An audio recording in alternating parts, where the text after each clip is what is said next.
By বাবা। দাঁড়াও বাবা, তুমি যেও না বাবা।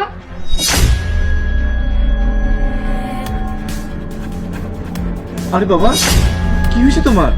তোমার কি কোনো সমস্যা হচ্ছে? কিছু না বাবা, আমার শরীর খারাপ, তোমার জন্য আমার অনেক কষ্ট লাগে। মনে হচ্ছে তোমার শরীর খুব খারাপ। আমি এক কাজ করি, আমি ছুটি নিয়ে নিই। হ্যাঁ বাবা, তুমি থেকে যাও।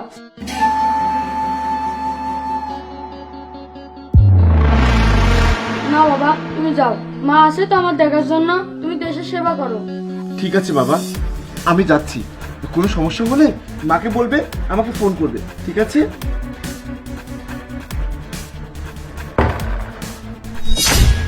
কিরে, বাবাকে সবকিছু বলে দিতে চেয়েছিলি, তাকে যেতে দিচ্ছিলি না কেন? মা, তুমি কিন্তু ভালো কাজ করছো না, একদিন বাবা সব জেনে যাবে। এই, ভালো মন্দ আমাকে জানাতে হবে না, আমি তো শুধু তোর হাত পুড়িয়েছি। বেশি কিছু করলে তো আমি তোকেই জানিয়ে দিব। আমি আর কিছু লুকাবো না, আমি আমার বাবাকে সব বলে দেবো। তুমি আমার ওপর কত অত্যাচার করছো। আচ্ছা, তুই তোর বাবাকে সবকিছু বলে দিবি? আরে তুই তো তখনই বলবি যখন সে বাসায় আসবে। তোর বাবা তো আসবেই 1 বছর পরে। আরে 1 বছর আমি তোর কি হাল করবো সেটা তুই নিজেও জানিস না। তুমি আমার ওপর যতই অত্যাচার করো, কিন্তু আমি যখন সুযোগ পাবো সব তুলে নেব, তোমার সবকিছু ফাঁস করে দেব। আর আমার বাবা তো আসবে আর তোমাকে এই বাড়ি থেকে বের করে দেবে। আরে তুই তোর বাবাকে বললেও তোর বাবা তোর কোনো কথাই বিশ্বাস করবে না, কারণ তুই তো একটা বাচ্চা। সে আমার কথা শুনবে, কারণ সে আমার গোলাম। এখন যা, চুপচাপ বাসন ধুয়ে দে, নইলে তোর কানের নিচে মারবো। তুমি আমার ওপর যত অত্যাচার করো, আমি আর কোনো কাজ করবো না। দেখেছো, তোর মুখ তো খুব চলছে। এভাবে মানবি না, তোর হাত আবার পুরাতে হবে, তাই তো? দাঁড়া।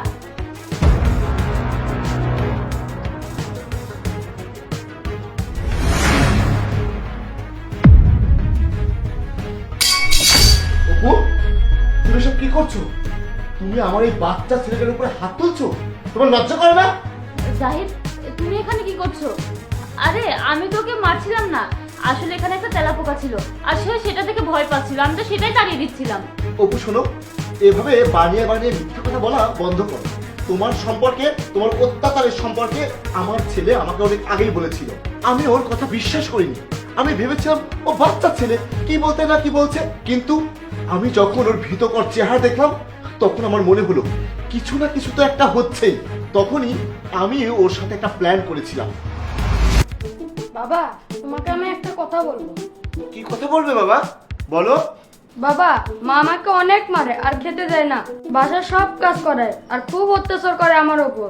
তুই এসব কি বলছিস বাবা? তোর মা তো খুব ভালো। না না, তোর মা এরকম খারাপ কাজ করতেই পারে না। বাবা, তুমি আমার কথা বিশ্বাস করছো না, আমি সত্যি বলছি। ঠিক আছে বাবা, যদি